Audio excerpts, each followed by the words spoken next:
क्या small cap index के current level पर अटेंटिव और फोकस्ड रहना चाहिए? कैसे जानें स्मॉल कैप इंडेक्स इन्वेस्टमेंट और ट्रेड्स में कब करें प्रॉफिट बुकिंग? नियो एनालिसिस से कैसे इजी वे में समझें स्मॉल कैप इंडेक्स का वेव पैटर्न? नमस्कार दोस्तों, स्वागत है आपका डॉक्टर संजय वेव के यूट्यूब चैनल में। दोस्तों, आज मैं doctor Sanjay Sinha, technical analyst working on neo wave since last 28 years.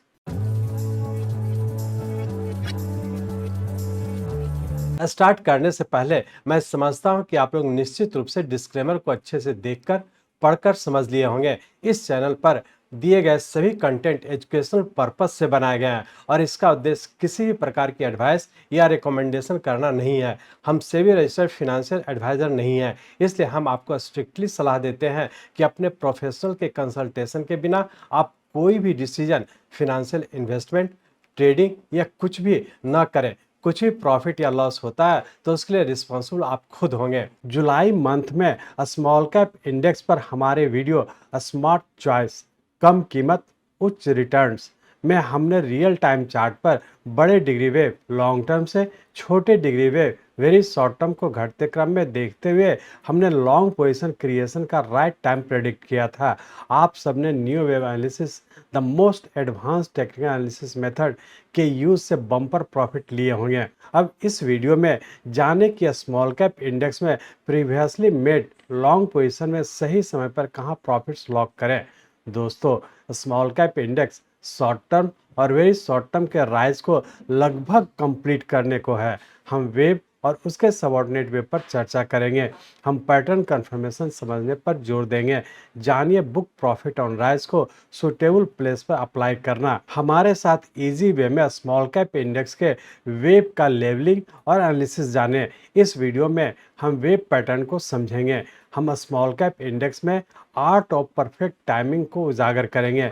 इस कमिंग फ्राइडे के बुलेटिन में हम स्मॉल कैप इंडेक्स के इंपॉर्टेंट स्टॉक्स का एनालिसिस करेंगे, जिससे आप जान जाएंगे कि स्मॉल कैप इंडेक्स के कौन से स्टॉक ट्रेंड के साथ चल रहे हैं और कौन से स्टॉक ट्रेंड के अगेंस्ट चल रहे हैं। हमारे साथ स्मॉल कैप इंडेक्स पर एक कंप्रिहेंसिव नज़र डालें। सस्टेनेबल सक्सेस के लिए एक्सपर्ट गाइडेंस और स्ट्रेटजी प्राप्त करें। उन की प्लेयर्स, ट्रेंड्स और अपॉर्चुनिटी को समझें जो स्मॉल कैप इंडेक्स में पूरा प्रॉफिट उठाने का मौका देंगे। रिस्क को मैनेज करने और वेल इन्फॉर्म्ड इन्वेस्टमेंट डिसीजन लेने के लिए हमारे साथ जुड़े। तो बिना देरी किए और इन सभी चीज़ों को समझने के लिए चलिए हम लोग चलते हैं स्मॉल कैप इंडेक्स के रियल टाइम चार्ट पर। यह स्मॉल कैप इंडेक्स का हम लोग का मंथली चार्ट है। इस मंथली चार्ट में देख रहे हैं कि हमारे पास जो डाटा है 2005 से है, लेकिन जैसा कि आप लोग जानते हैं कि रफली हम लोग का 2003 में से हम लोग का बुल फेज स्टार्ट हुआ है। इस राइजिंग ट्रेंड 1 का जो हमारा लोएस्ट पॉइंट है 2003 में इससे काफ़ी नीचे होगा। तो हम लोग का स्मॉल कैप इंडेक्स 2003 से जो राइजिंग ट्रेंड कंटिन्यू किया, जनवरी 2008 में हम लोग का एक फर्स्ट वेव कंप्लीट किया, जिसका कि 0 पॉइंट इससे काफ़ी नीचे होगा।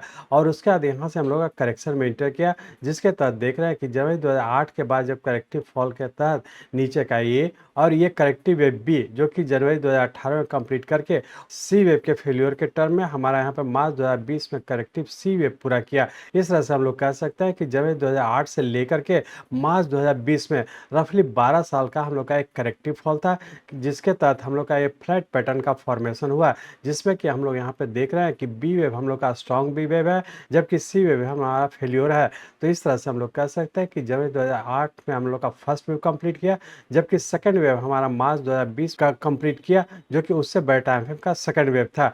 और मार्च 2020 का हम लोग थर्ड वेव के फॉर्म में ऊपर कंटिन्यू कर चुके हैं। अब हम लोग ये एनालाइज करने की कोशिश करेंगे कि मार्च 2020 का जो राइजिंग ट्रेंड कंटिन्यू किया, इसका सबऑर्डिनेट वेव किस पैटर्न में है और आने वाले समय क्या होने की संभावना है। तो इसलिए हम लोग इस मंथली चार्ट को कन्वर्ट करते हैं वीकली चार्ट में। यहाँ पे हम लोग वीकली चार्ट में आ चुके हैं। इस वीकली चार्ट में हम लोग देख रहे हैं कि मार्च 2020 में हम लोग का करेक्टिव फॉल सी वेव पूरा किया, जो कि उससे बड़े टाइम फ्रेम का हमारा सेकंड वेव हो गया और यहाँ से थर्ड वेव के फॉर्म में ऊपर कंटिन्यू किए। इस थर्ड वेव के तहत भी हम लोग देख रहे हैं कि मार्च 2020 से लेकर के जनवरी 2022 तक हम लोग का एक थर्ड वेव का फर्स्ट वेव का फॉर्मेशन कंप्लीट करके और यहाँ पे हम लोग का डब्ल्यू एक्स और वाई के पैटर्न में सेकंड वेव कंप्लीट किया, जो कि थर्ड वेव का सेकंड वेव था। और उसके बाद पुनः हम लोग थर्ड वेव के थर्ड वेव में इंटर कर चुके हैं। इस तरह से हम लोग कह सकते हैं कि मार्च 2020 से लेकर के जनवरी 2022 तक रफली 2 साल का हम लोग का एक फर्स्ट वेव कंप्लीट करके और यहाँ पे हम लोग देख पा रहे हैं कि 14 महीने का एक करेक्टिव फॉल हुआ, जिसके तहत हम लोग का सेकंड वेव कंप्लीट किया। चूंकि यहाँ से हम लोग इस थर्ड वेव का जो लोएस्ट पॉइंट था, ये वाला पॉइंट है, जो कि सेकंड वेव का लास्ट पॉइंट था, जो कि इस थर्ड वेव का लोएस्ट पॉइंट है, और यही लोएस्ट पॉइंट इस थर्ड वेव के लिए 0 पॉइंट हो गया। अब इस 0 पॉइंट से हम लोग जब ट्रेंड लाइन ड्रॉ कर रहे हैं तो इस पॉइंट को टच कर रहा है, तो इस थर्ड वेव का सबऑर्डिनेट वेव सेकंड वेव इस पॉइंट को टच कर रहा है, और यही हमारा सेकंड वेव वाई वेव के पैटर्न में इस पॉइंट पे कंप्लीट करके अब पुनः थर्ड वेव के थर्ड वेव में इंटर कर चुके हैं। अब हम लोग ये देखने की कोशिश करेंगे कि मार्च 2023 का जो राइजिंग ट्रेंड कंटिन्यू किया, इसका सबऑर्डिनेट वेव किस पैटर्न में है और आने वाले समय क्या होने की संभावना है। तो इसलिए हम लोग इस वीकली चार्ट को कन्वर्ट करते हैं डेली चार्ट में। यहाँ पे हम लोग डेली चार्ट में आ चुके हैं। इस डेली चार्ट में हम लोग देख रहे हैं कि यहाँ पे हम लोग का 29 मार्च 2023 को हम लोग का सेकंड वेव कंप्लीट किया, और यहाँ से हम लोग थर्ड वेव के थर्ड वेव में इंटर कर चुके हैं, जिसके तहत ऊपर का 1, 2, 3, 4 और 5 वेव, जो कि हम लोग का 2 मई 2024 को कंप्लीट किया, जो उससे बड़े टाइम फ्रेम का हमारा थर्ड वेव था, और इसका पुनः हम लोग एक करेक्टिव फॉल में इंटर कर चुके हैं, जिसके तहत नीचे का ए, बी और सी वेव इस पॉइंट पे कंप्लीट किया, और उससे बड़े टाइम फ्रेम का हमारा फोर्थ वेव हो गया, और उसका पुनः यहाँ से हम लोग फिफ्थ वेव के फॉर्म में ऊपर कंटिन्यू कर चुके हैं। अब यहाँ पे हम लोग यदि 2-4 ट्रेंड लाइन को ड्रॉ कर रहे हैं तो 29 मार्च 2023 से जो थर्ड वेव का राइजिंग ट्रेंड कंटिन्यू किया, इसका लोएस्ट पॉइंट ये वाला पॉइंट है, और इस लोएस्ट पॉइंट इस थर्ड वेव के लिए 0 पॉइंट है। अब हम लोग यहाँ से इस सेकंड पॉइंट का लास्ट पॉइंट, जो कि ये वाला पॉइंट है, यहाँ से हम लोग ट्रेंड लाइन ड्रॉ कर रहे हैं तो इसी पॉइंट को टच कर रहा है, और यही पॉइंट हम लोग का फोर्थ वेव हो गया, और पुनः यहाँ से हम लोग फिफ्थ वेव के फॉर्म में ऊपर कंटिन्यू कर चुके हैं।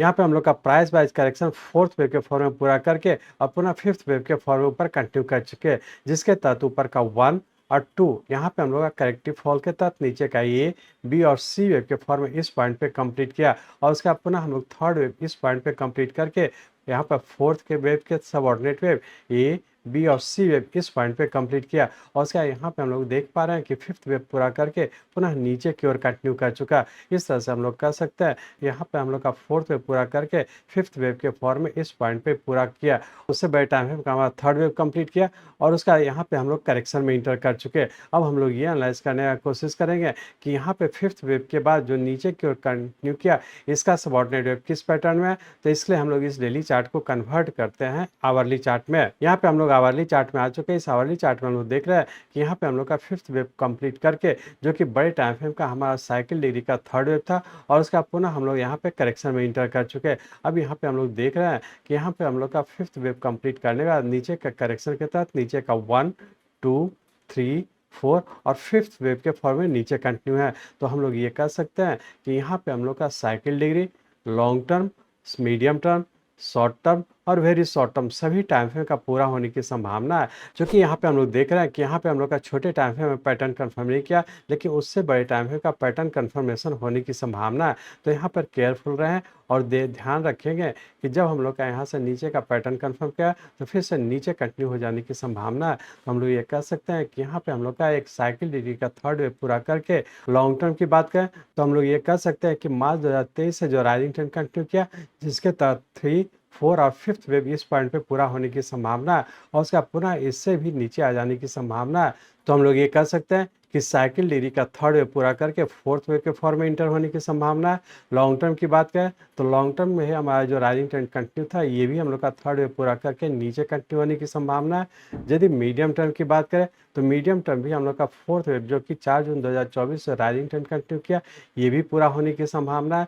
यदि शॉर्ट टर्म की बात करें तो शॉर्ट टर्म हम लोग का इस पॉइंट से कंटिन्यू किया, ये भी हम लोग का पूरा होने की संभावना है, और इसका पैटर्न कंफर्म हो जाने की संभावना है। तो यहाँ पे ध्यान रखें कि हम लोग का सभी टाइम फ्रेम का हम लोग का यहाँ पे एक इम्पल्स से पूरा करके और सभी टाइम फ्रेम का हम लोग का करेक्शन में इंटर करने की संभावना है। लेकिन साइकिल डिग्री का चूंकि थर्ड वेव कंप्लीट करे, मतलब साइकिल डिग्री की बात करें तो करेक्टिव फॉल में है, लेकिन उससे छोटे टाइम फ्रेम में हम लोग का डाउन ट्रेंड में इंटर हो जाने की संभावना है। तो इस चीज़ को ध्यान रखें, और यहाँ पे अब हम लोग ये कह सकते हैं कि यहाँ पे हम लोग बहुत एग्रेसिव होकर के लॉन्ग पोजिशन नहीं बनाएंगे। यदि बाई किया तो जहाँ भी हम लोग का ऊपर के लेवल पर प्रॉफिट मिलता है, प्रॉफिट बुक करके एग्जिट हो जाने का कोशिश करेंगे, क्योंकि बहुत ज़्यादा संभावना है कि हम लोग का फिफ्थ वेव का जो एंड पॉइंट है, ये वाला पॉइंट है, जो कि हम लोग का फिफ्थ वेव का लास्ट पॉइंट है। और यही पॉइंट इस वेरी शॉर्ट टर्म और शॉर्ट टर्म दोनों टाइम फ्रेम का हम लोग का अपर स्टॉप लॉस है। तो इसी दोनों टाइम फ्रेम के अपर स्टॉप लॉस को ध्यान में रख करके यदि लॉन्ग पोजीशन बनाए तो जहां भी मौका मिलता है इसमें एग्जिट हो जाए, क्योंकि बहुत ज़्यादा संभावना है कि इस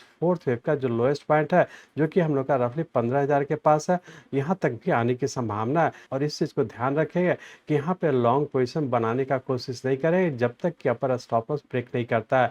तो इस तरह से हम लोग कह सकते हैं कि यदि लॉन्ग टर्म की बात करें तो ये भी हम लोग का पूरा होने की संभावना है, मीडियम टर्म की बात करें तो ये भी हमारा पूरा होने की संभावना है, शॉर्ट टर्म और वेरी शॉर्ट टर्म की बात करें तो ये भी पूरा करके फिर से नीचे कंटिन्यू हो जाने की संभावना है। तो अकॉर्डिंगली जिस भी टाइम फ्रेम का आप ट्रेड करना चाहते हैं या इन्वेस्टमेंट करना चाहते हैं तो इस चीज़ को ध्यान में रख करके आगे की ओर कंटिन्यू रखेंगे।